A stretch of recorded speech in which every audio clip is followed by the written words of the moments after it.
I went to one of the biggest elementary schools in Michigan, and like by the time I was going to middle school, like I had just figured out the layout of the school, so it was like very intense, very large. But I guess to set like the scene, the context, I was a third grader, and I was 8, about to be 9, which was very exciting. And a big thing happened that summer, huge thing actually. My parents, they decided to be cool about PG-13 movies. So that's huge. That's huge. I'm 8. I'm like getting to, live like a grown-up. I'm a man, So it was like it was very exciting. Like, and immediately the classics, Jurassic Park, Indiana Jones. But then I started getting into teen comedies. And like I'm not embarrassed to say that I still love romantic teen comedies. Like 10 Things I Hate About You, Can't Hardly Wait. You name it, I like it. Do you have a favorite? Anybody? Yeah, that was big. What's that? Oh, that's R-rated, so I didn't see it. And there's no teens in it. Get out of here.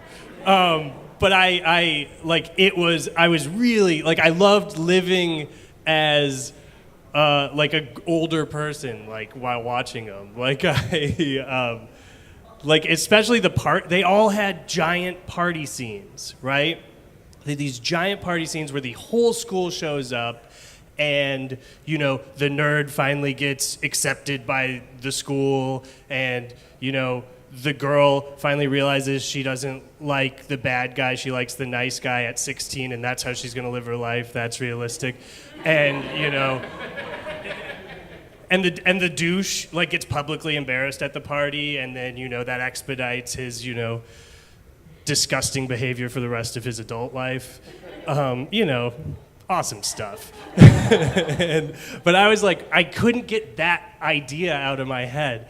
And then when school started, I got the bright idea that my birthday's coming up, and I'm going to invite the entire grade. I'm going to invite all 750 people.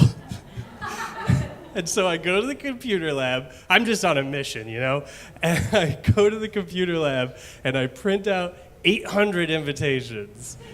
And I go from locker to locker. And at about 200, I'm just like, Jesus. Like, but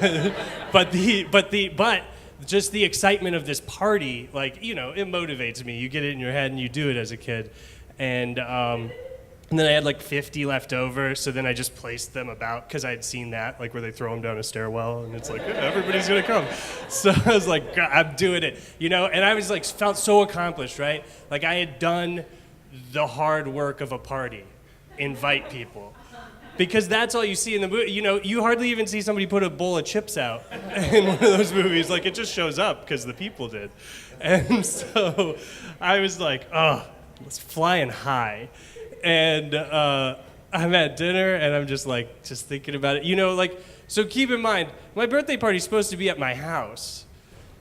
So I have no understanding of spatial capacities or anything like that. And so I'm at dinner, and there's a phone call. My dad gets up, answers the phone, brief conversation, comes back, Zach, did you invite the whole school to your birthday party? And I don't know why I thought this was the appropriate response, but I was like, no, I invited my whole grade. Not the whole, what are you, crazy? Not the right response. That just sends him into a bigger rage, and he's just like, my parents both, they gave me the breakdown of each step of my thought process and why each thought was dumber than the last. And I'm just like, okay, that makes sense. Sure, okay, all right, what are we gonna do? And they had the answer. The next day at school, I have to have a teacher escort me from classroom to classroom, go in front of the class and say, you're all uninvited to my birthday party. you can't come. And And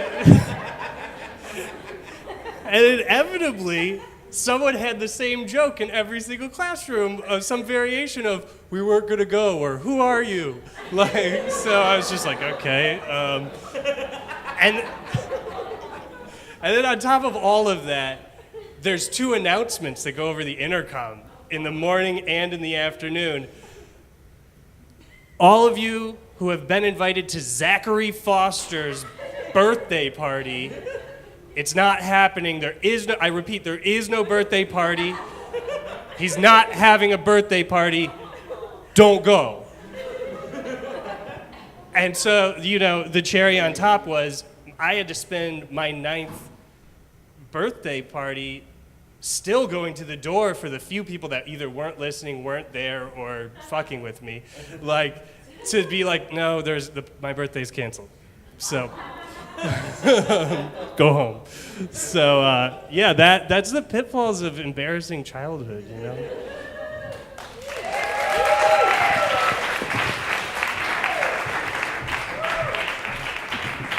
Zach Foster, ladies and gentlemen. Woo!